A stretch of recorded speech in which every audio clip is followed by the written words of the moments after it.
Ladies and gentlemen, boys and girls, police time is here. We've called the cops. The Starsky and Hutch are on their way. Zebra 3, get that car that's very long, that boat-like object, and move it to this location of a vampire death. I'm in trouble. My name's Patrick Hamilton, and I'm a resident of Bay City, which is not a real place in Southern California, but that's where Starsky and Hutch work. And there's only one person I trust, that if I'm pinned to the ground by a vampire, she'll just lay next to me, because apparently that's all the hold you need to kill a woman in this town. The one, the only, Gina Radcliffe. How are you doing, Gina? I just have a question for you, Patrick. Sure. Does ACAB also include Starsky and Hutch? Yes, all cops are bastards do include Starsky and Hutch, who at one point shoot at a guy in a car, not because he's driving at them, just because he's driving, and then dare him to move the car so that they could plug him he's unarmed. So yes, they also break into a fucker's apartment without a search warrant and just start rifling through his shit. These are not good detectives. They fucking suck. And all of the detective work is done by a guy on the phone that they talk to. So no, they suck. Now that we have that out of the way. Here's the deal. On these, request months, we try to find something that we want to talk about. And every once in a while we find an old TV show has a horror episode or horror related, or just like a weird episode that we kind of wanted to talk about. And I'd read somewhere that Starsky and Hutch had a weird cachet of unrelated horror episodes. They just, like, every October, like, someone was like doing a line of cocaine off a secretary's ass. It's like, this week they're going after a vampire, and everyone goes, I guess that's what he wants, so we'll have to write it. And that's what they did. And little did I know that half of Hollywood's that guy is in this particular episode of Starsky and Hutch. Oh, I wrote a list. This episode features. Should I mention? No. Should we mention who it is as we go along, or should I mention who's actually in this episode? Let's save it for as we go along, because there's a tale to be told. I mean, there's not much to this plot, so the fun is in the details. So the opening credits of Starsky and Hutch, which is probably the thing I've seen the most of Starsky and Hutch. Had you ever watched a full episode of this fucking thing before you watched this? No, I think we were both probably a little too young to be on the Starsky and Hutch train. Like, yeah. I mean, we talked about Chips. That started in the 70s, but that ended like around 82 or 83. I think Starsky and Hutch was done by about 78. So, like, even if like we happen to be, go ahead. Sorry, we happen to be just a little too young for it. Yeah, even if we, if our parents happened to be watching it, we would have just been in the room at the same time at best. Right. Yeah. The other thing is, I think it was probably like a 9 or 10 o'clock show, rather than Chips, which was like an 8 o'clock show. Like that's something that started the night, because it was as bland as fucking could be. Like, as racy as that shit got was like a couple bikinis and how low Eric Estrada could button a shirt. Whereas Starsky and Hutch always has the undercurrent of sexual violence to it. It's just got a these two fuck anything that moves vibe to it.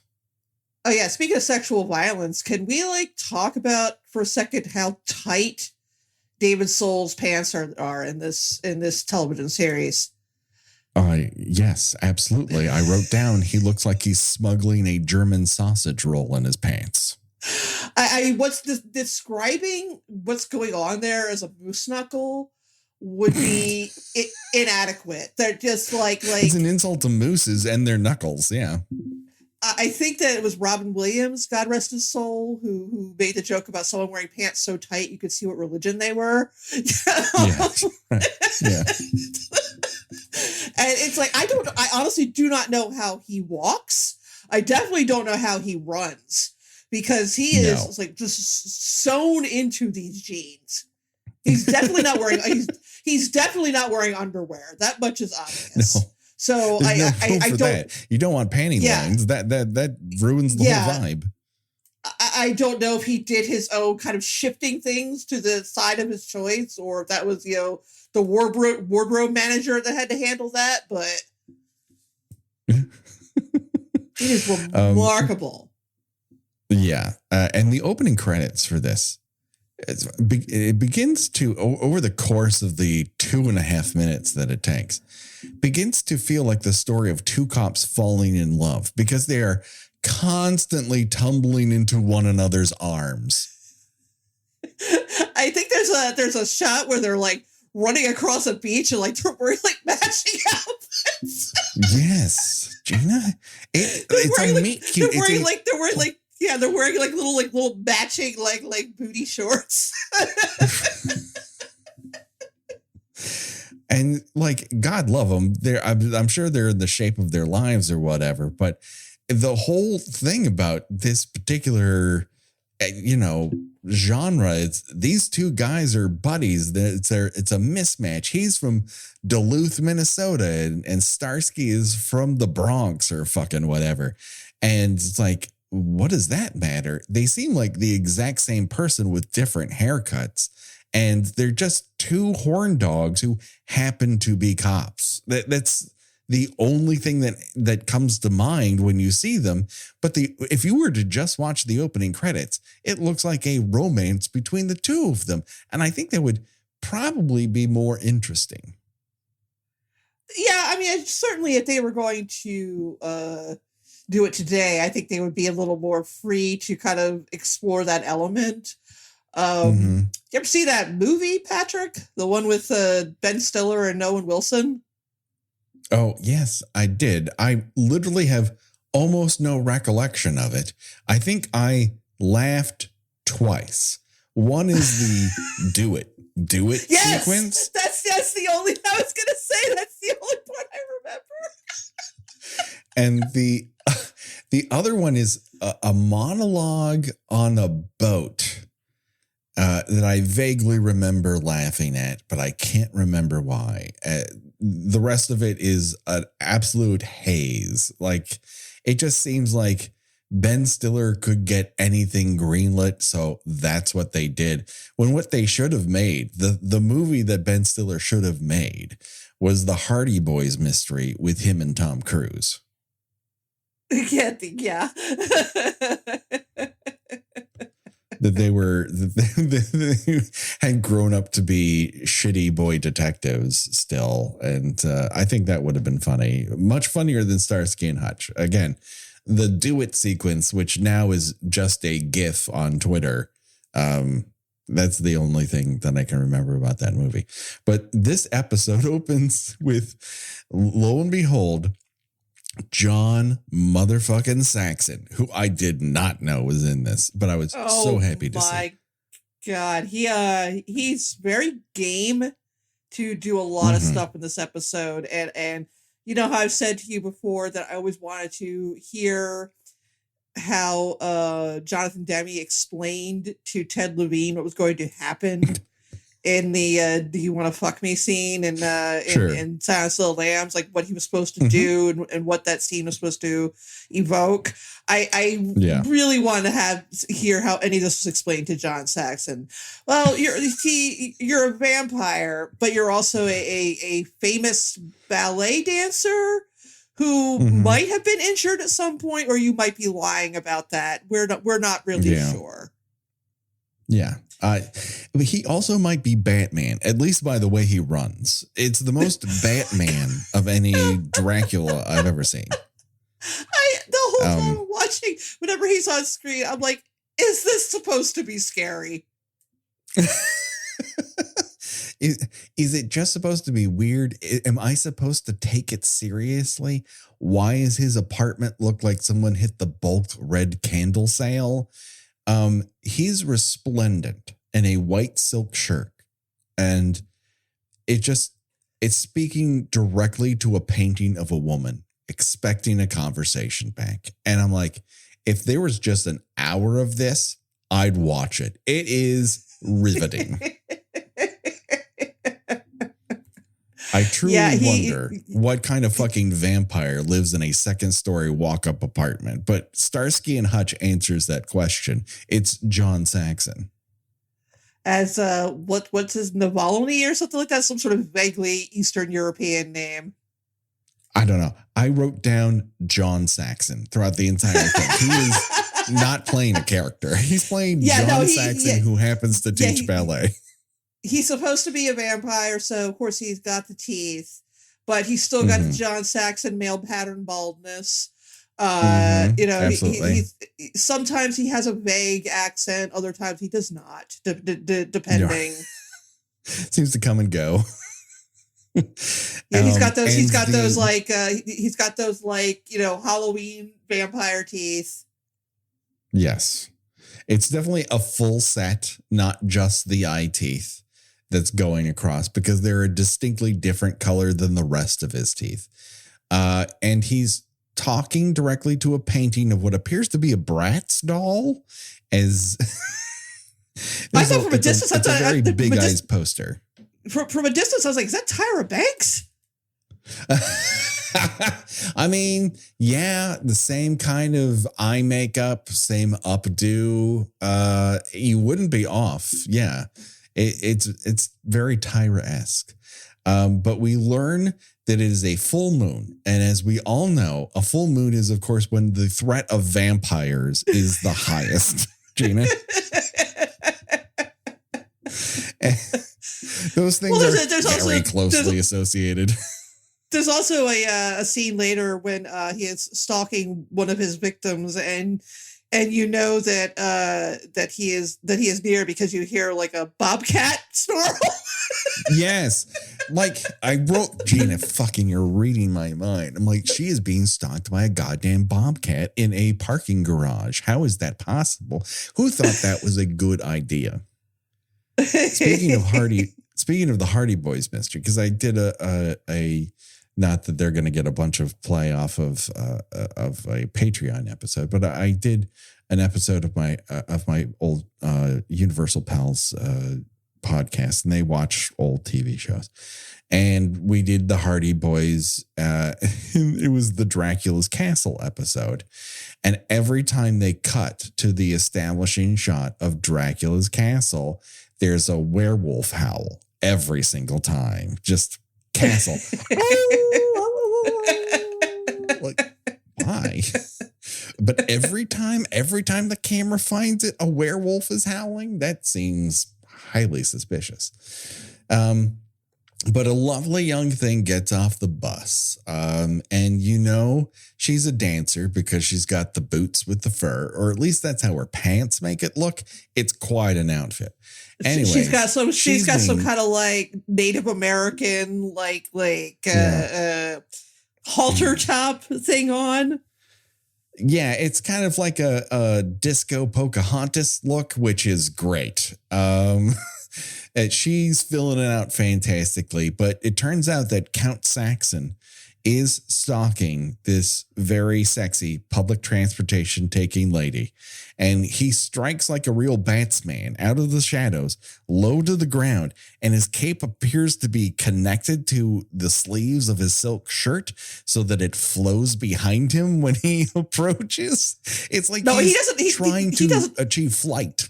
He doesn't approach. He runs at her. Yeah, which is hilarious because again, in our typical, well, I've had a good run. Women just stand there and scream while he's running at them. They don't turn and run in the other direction. They're just like, well, all right, here comes death. I just feel like both of us could outrun a hunched, cape-flowing John Saxon, Gina. I feel like we could. Obviously, Bay City. It's supposed to be Los Angeles. Yes. It's supposed to be. I guess they filmed it in the South Bay here, so it's around the port of LA, I guess, is sort of the part of Los Angeles that they're in. They're making it. From my youth, always imagined it being San Francisco. I was surprised to learn it was some other locale, but yeah, it's pretty much the South Bay of LA. So at no point in time would like the streets be empty or anything like that. It's a sleepier part of town. The thing about that particular area is that there's only one direct freeway connection, the 110, which is what the big trucks take down to the port of LA. So to get through there, it's a bit sleepier. It's why people end up in Manhattan Beach and all of that area, is because it's not heavily trafficked necessarily. But the way this portrays that area, you would think it's like a bustling metropolis. But also, yes, why her apartment courtyard, she's allowed to be attacked by a growling, balding man in a cape and no one looks out a window. I don't know. Couldn't say. That's just life in a big city, man. Yes. So we cut to the playpen, where you don't have to go home, but you sure as hell don't want to stay there.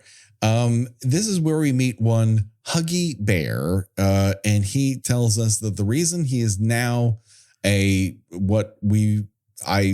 believed to be a quote unquote pimp is now running a bar is because his cousin has put him in charge because he has lost a lot of money on frog futures, how are frog futures doing right now, Gina? It's jumping up and down. I just completely pulled that one out of the air. You like sprung that on me. I'm like, frogs? Oh, wait a minute. All right, you're continuing to hit the puns, though. You haven't taken your foot off the gas, and I appreciate you for that. I don't think I've watched a show with more performative heterosexuality than this episode. Oh my God.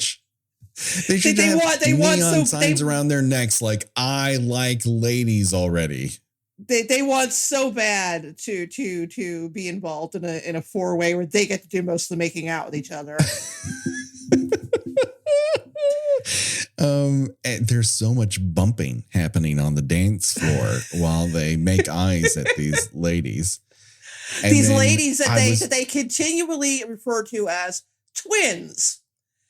And yes. I'm like, okay, is this like a joke or are we actually to believe that these are twins, because they're not twins? No, they both happen to have blonde hair, but they don't particularly super look like one another. And I was thrilled to learn that one of these quote unquote twins was the fans' Colleen Camp, Gina. Yes, that excuse you, Seduction's Colleen Camp. Very, very true. The person who owns a lot of neon cacti in her living room, Colleen Camp. Her character is named Bobette. Bobette. I don't know. I think I would have completely missed that if I did not have the captions on. Not Babette, Bobette, Bobettette, Bobette. Babette is my dad. I'm Bobette. Thank you very much. Yeah, their twins joke is run so in the ground. They do the whole, whatever the other girl's name, I've already forgotten. I'm Tammy, she's Bobette, and it's like they don't look alike. Why are you? What is it? You couldn't find twins? Weren't the sisters doing something that week? You're right. The Landers were booked on BJ and the Bear, so they couldn't get them in here. They did not have any other twins available to them. So yeah, I don't particularly get it. I was very distracted by how all the songs in this show are so bongo forward. That is a choice. But I can't remember if it was this scene or like the later scene in the bar where like one of them Starsky and Hutch has the other. It's like, we can get them your place or mine. It's like, go to your own fucking places. This is weird. Yes. Don't be like 35-year-old men talking about you're gonna take your pickups to the same place. Like, what are you gonna make out in the living room? The other one's gonna take the bedroom, and then you'll switch off. Jesus, what are you, 17? I don't know. Do you have to like look over at the other one and go, "Am I doing this okay?" Are you on sexual training wheels? Just high-fiving each other in the middle of it. Pulling an Eiffel Tower from across the room. No one else is interested in it. Just start fucking already. Stop putting people in between you. Just have sex. So their attempt to bag Bobette and her friend is stymied because they are summoned by the captain on their night off. You know, the one chance they have to date each other. The captain who somehow knew to call the local shitty singles bar to find them. Exactly. Where's the worst place in town that I'm sure to find my two? They won't separate even for an evening detectives. Oh, yeah, where your admission comes to a free herpes sore. Where no one's caught the clap this week, the playback. But that's okay. If you didn't get it there, where they're sent to is probably even worse. Because it appears that a dancer is dead. And she danced at a place called Slade's Cave, which appears to be on the back lot of Universal Studios. And this turns out to be a strip club. And you can sense the verbal dick fingers I'm putting on that because this is 70s television. And so stripping has been reduced to, I don't know, watching Pebbles Flintstone try to pay her way through college and failing. It's just a real weird scene. She's sort of doing this like kind of indifferent shimmying and like Starsky's just like mesmerized by this. And he cannot believe it's happening. You would have thought she had sprouted Dumbo ears and flown across the room the way he stares. The interior of Slade's Cave is all decorated with beanbag chairs. Beanbags. What kind of bar runs with beanbags as chairs, Gina? I can't imagine trying to get out of a beanbag chair after I've had a couple of drinks and have to like kind of just roll out of it onto the floor. Just everyone is essentially laying on the floor trying to drink, but also watch strippers. This is not a good business plan. Have you ever tried to get beer out of a beanbag? It's not easy. I can imagine getting a lot of things out of a beanbag isn't easy. Well, the way the stripping is happening, no one's having any sexual feelings. I'll tell you that. That is, But the good news is that Slade is played with stoned confidence by that guy, G.W. motherfucking Bailey of Police Academy. I took me a second. I was like, what is that? Oh, it is him. It is, and he looks wild in this. It is a real getup that he's wearing. He's donning a hat that says, "I'm auditioning for Fat Albert's Junkyard Band later." And half passed out on his arm, one Suzanne Summers. Who I guess is trying to give "I'm coming down off of heroin," but only reaches "I'm sweepy" kind of. That's okay because of. Go ahead. I'm sorry. No. Please continue. I was going to say, that's okay because Paul Michael Glazer, I don't know that I've ever seen him in anything else but Starsky and Hutch. But boy, he takes a low-key approach to acting, doesn't he? There are certain points where I thought, honest to God, that this kind of listless stripper at Slade's Cave was putting him under some sort of spell, because he spends like so half the episode just kind of stumbling around and like, ever hear about, do you know that Dracula is his real name, Hutch? And he's just like, he sounds half asleep for most of the episode.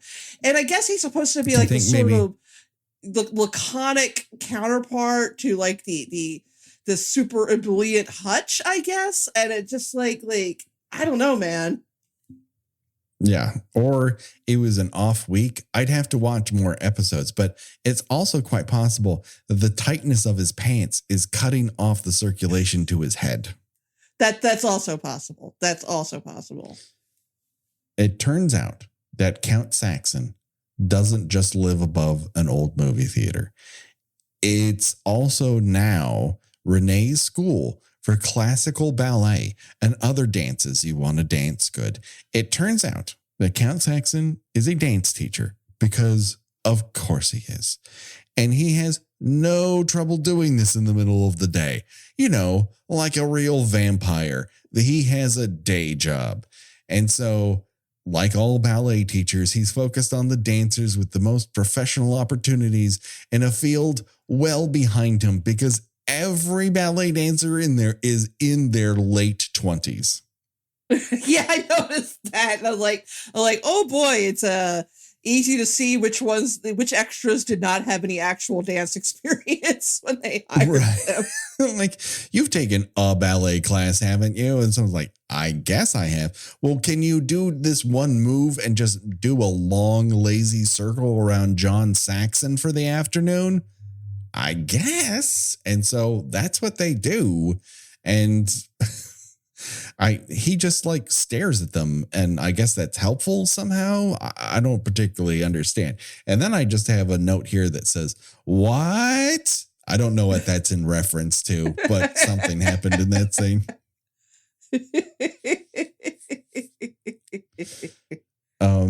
It might have been in reference to the fact that John Saxon is poured into that hot dog colored turtleneck.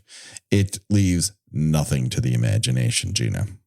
No. The women are wearing a lot of low cut shirts and very tiny shorts, but the men are just as, if not more, objectified. So.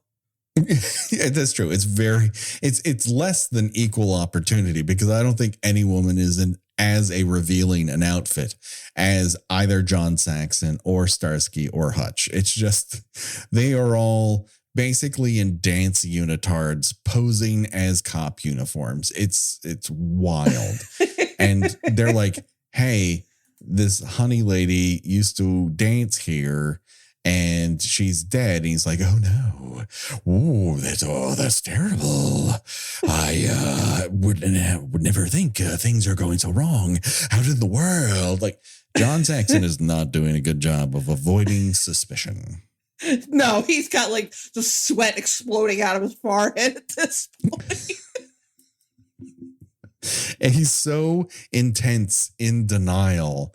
And then Starsky's like, I think something's wrong with him. And you're like, yeah, something. He's a fucking vampire at night. Like, get it over with. We all know it. We all saw it. Why can't you figure it out? And he just doesn't. Cut to the captain's office. This captain's office is gigantic. 1. 2, lots of law books on the wall. And I'm not entirely sure a police captain needs law books. I am not a police captain nor a lawyer, but I'm going to have to say those are 2 separate positions in the world. Well, they have to make sure that, it's legal to hit a suspect with a phone book to make him talk. True. And at the time, I believe it was well within any policeman's rights. So the captain informs both Starsky and the aforementioned Hutch that there was saliva found on the neck of Honey and not all the blood was accounted for. And there was also another victim who had the exact same MO. And they're like, oh, yeah, that other person who was drained of blood with 2 bite marks on her neck. Like, yes, that should be the first fucking thought that comes across you when there's 2 fucking vampire-like killings that maybe they're related, detective, you fucking idiot.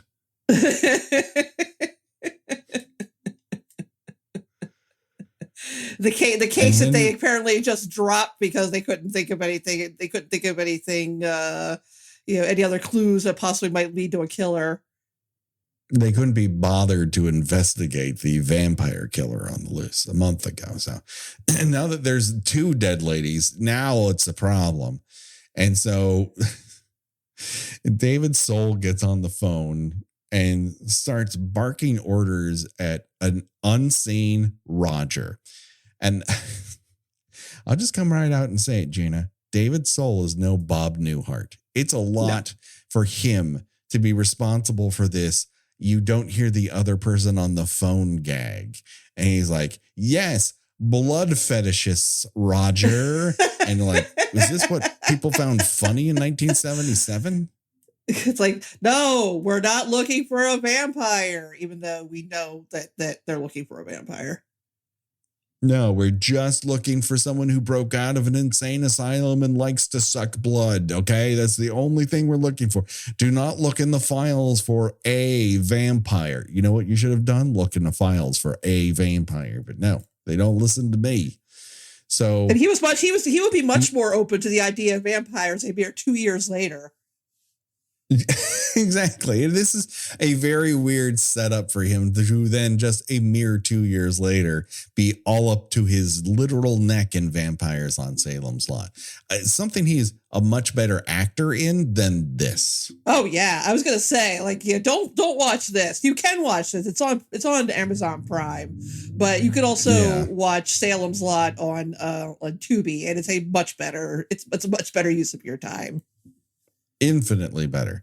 Meanwhile, Starsky is in a bit of his own, which he is interviewing local vampire enthusiasts or just people in superhero costumes who claim to be vampire killers.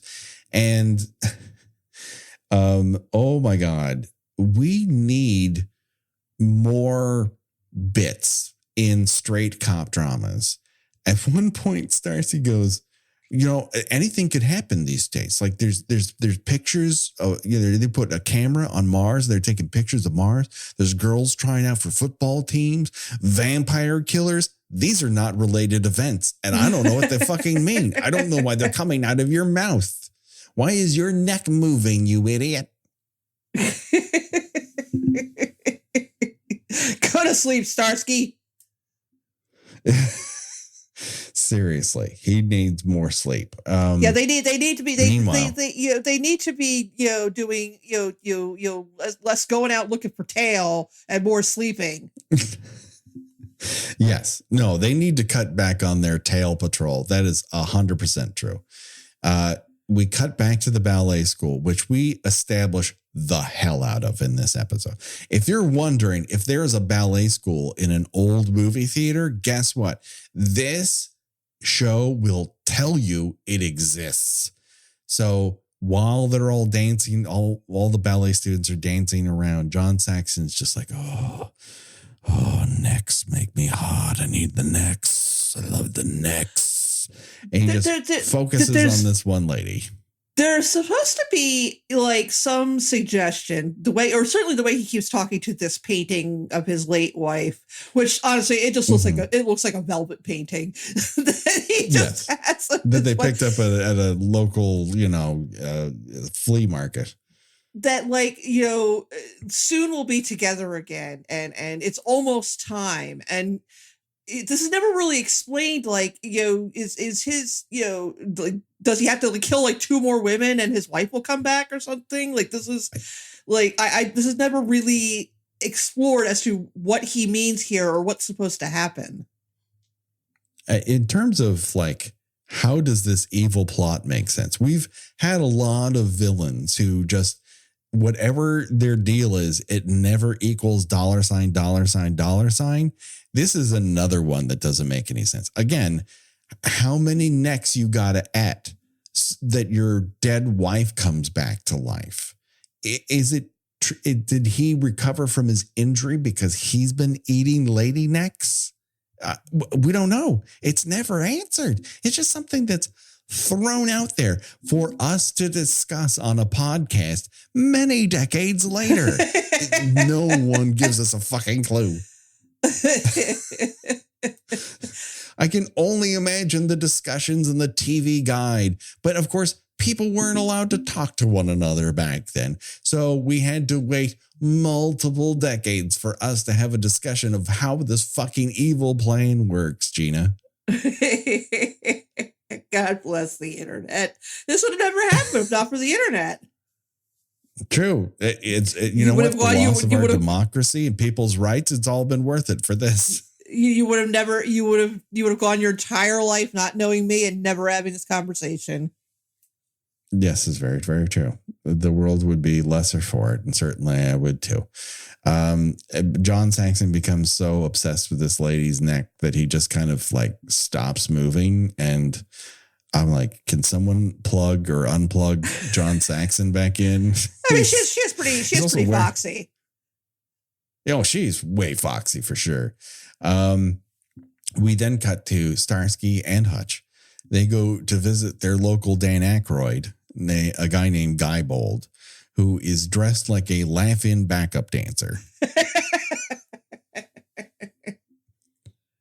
And then David Soul, in a moment that really screams, do you want to take two on this? And someone said, no, moving on. Says, Hug Bear sent us over here. Hug? I mean, Huggy is when you're familiar with him. His formal name is Hug Bear. Okay, sure. Why not? Hugginsworth Bear.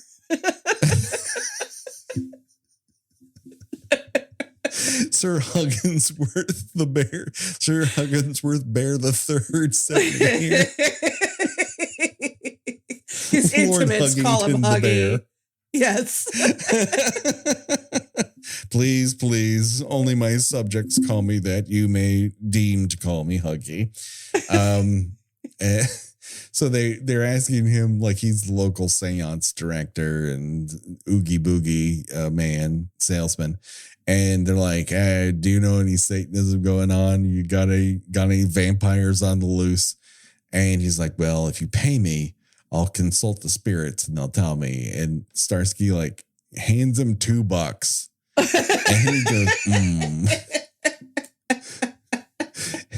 And all of a sudden we got an actor's workshop exercise going on where the guy is like making deep guttural noises and he's clutching his bosom and is like, oh boy, get over it. Meanwhile, like the assistant director is going, stretch. We only have 12 minutes of commercials in the 70s. Go. So it's all like bullshit. And at the end of it, it's like, I don't know, fucking vampires. They usually get $30 for this shit. Hit the bricks, asshole. And they all look at each other and like, what are you going to do? I don't know. Why did we all waste our time with this scene? It's really fucking stupid. But it's all made worthwhile when we see this foxy lady who's leaving her day job in a very tall office building. And she goes into the parking garage. And all of a sudden, out of nowhere, you hear a fucking bobcat.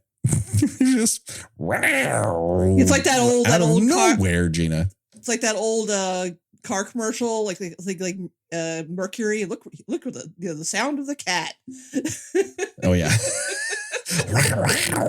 Exactly. And meanwhile, Starsky and Hutch get a call that a quote unquote caped prowler is on the loose, and they, turn on the flashers and hit the gas. Meanwhile, the foxy lady it turns out she is trying to get into her Ford Pinto. So is she in more danger getting into that car or being attacked by a vampire? I mean, she could have, dodged out of the way and let him run into the Pinto and then presumably would explode. Very, very true. Gina, here's the thing. This is why vampires are not going to attack you. You have countermeasures. That's perfect. He never would have survived that explosion. How many necks would he have to get back into? Like, he would have ended up like Tom Cruise in that interview with the vampire, just sitting in a decayed mansion like a mummy person. There's no way he can recover from a Ford Pinto explosion. But no, again, she just stands there, like, swoons, dead. What am I going to do? Drop to the floor. And so when Starsky and Hutch pull up, because of course they're the first to arrive, John Saxon is basically canoodling her on, they're spooning on the concrete while he drinks the blood from her neck, but he has no blood on his mouth and she has no blood on her neck. How is he killing these women, Gina? He's very efficient in his blood drinking. I will say that. Yes, he sips with a dainty straw. I don't know how he manages to get away with it, but he does manage to get away with it. He takes off in a dash, and of course, you know what that means. What everyone looks forward to when it's a Dracula movie, a vampire foot chase. So they jump up the stairs, they go to the roof of this building, and then John Saxon pulls a fucking blade and jumps 25 feet across one rooftop to another and just lands, does a neat little roll, and takes off. And David Soul's left to go stand there and go, how the fuck did that vampire just jump between two roofs? How the fuck does this happen? Well, apparently, given what happens to him at the end of the episode, he has forgotten how to do this.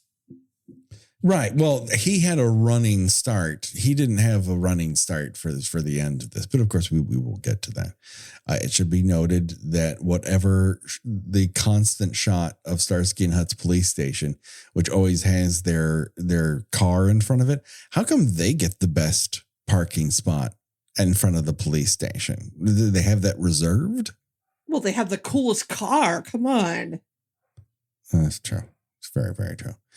And so this is when we get the full comedic scene in the police station where a guy dressed as Superman with a picture of himself on the front of his long johns. I love it. That's going to be my Halloween costume next year. I'm just going to be that guy. This is a great scene from an episode of Starsky and Hutch. You had to have seen it, but exactly. This is really, really great. Meanwhile, Starsky is chewing on a paperclip, which can't be good for your dental work. And then the guy runs into a door opened by the captain in what seems to be an unbroken shot. It's just, wow. People just would set up a couple of cameras and are like, I don't know, do the scene. We'll be back in half an hour.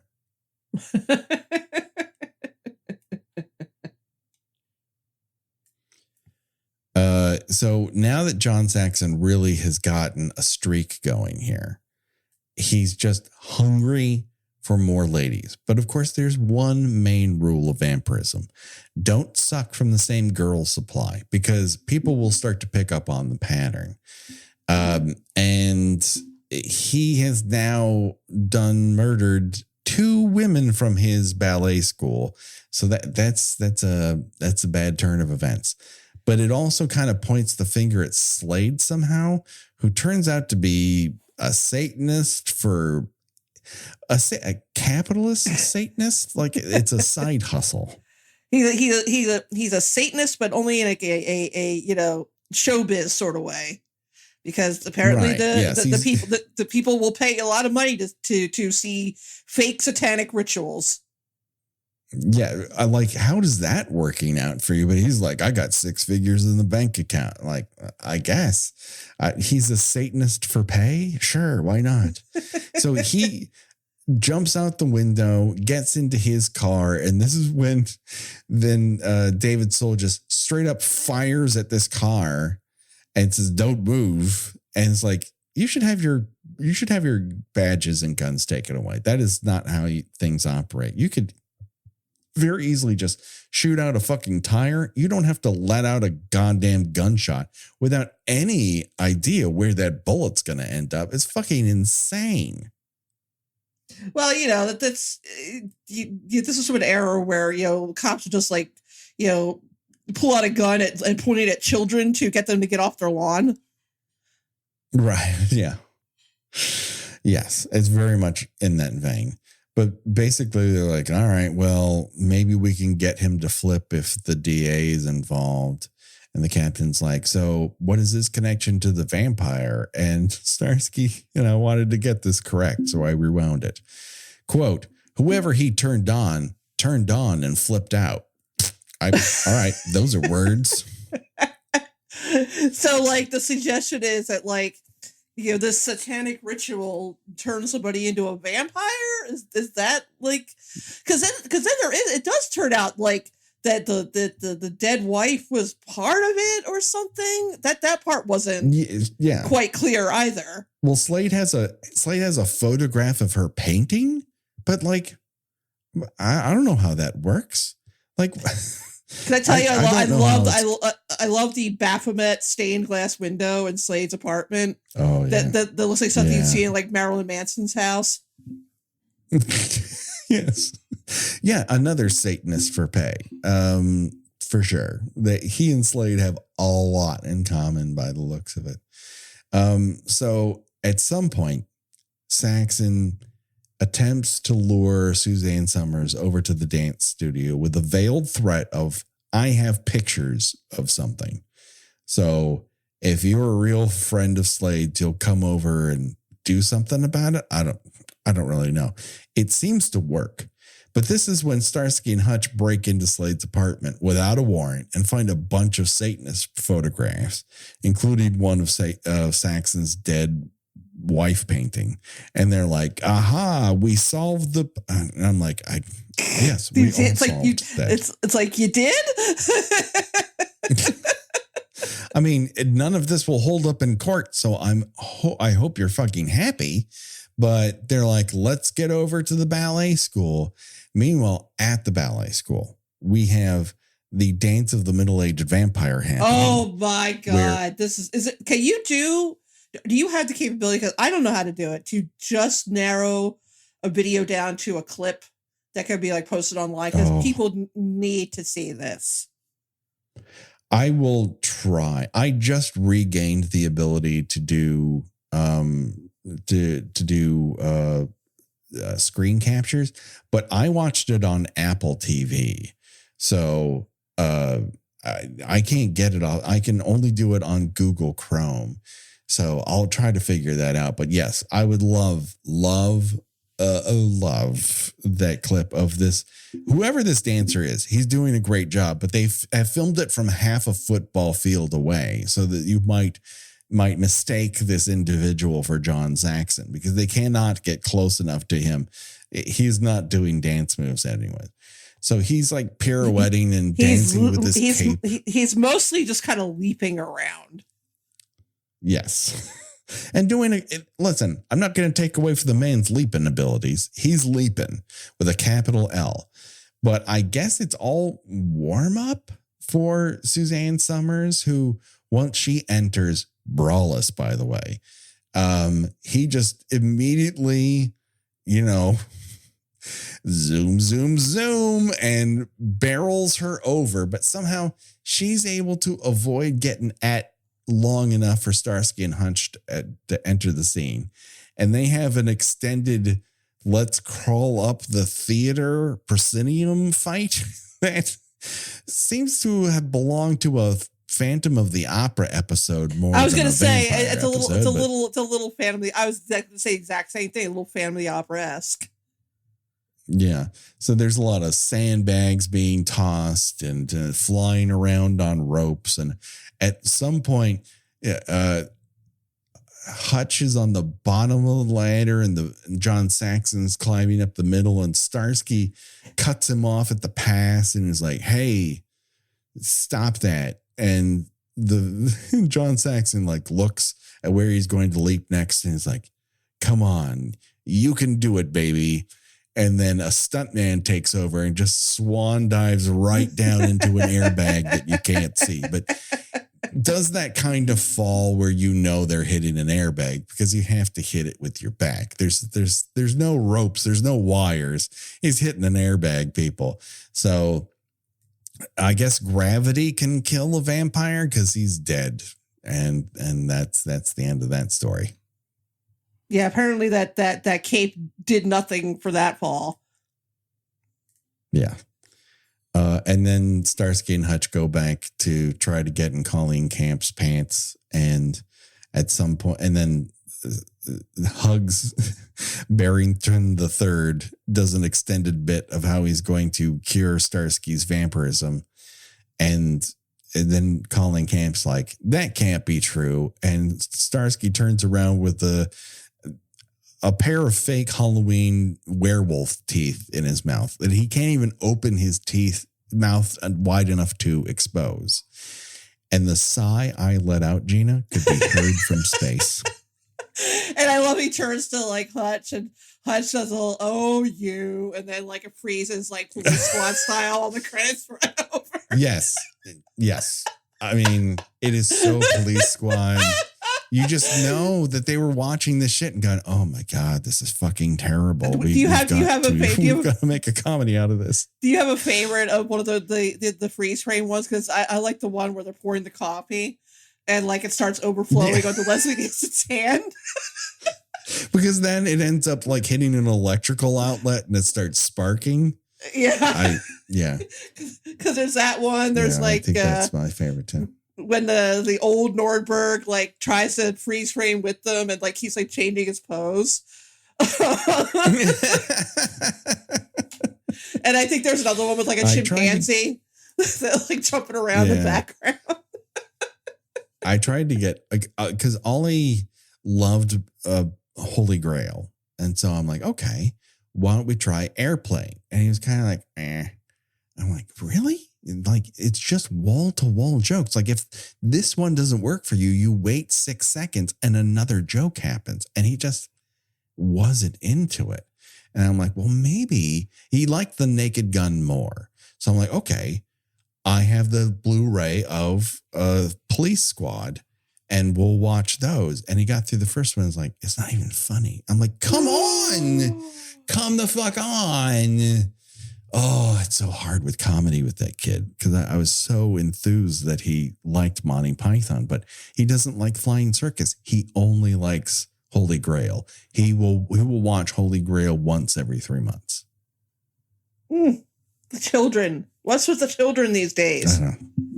I do not know. I cannot account for it. If we were to choose our own death venture, it's either get bit in the neck or take a swan dive off of a theater proscenium. So what say you, Gina? I mean, I'm going to say bitten in the neck because I'm going to have a good laugh in my last moments on this earth with some middle-aged dude just running at me like, rawr, with like, you know, his like Halloween adventure cape like flying out behind him.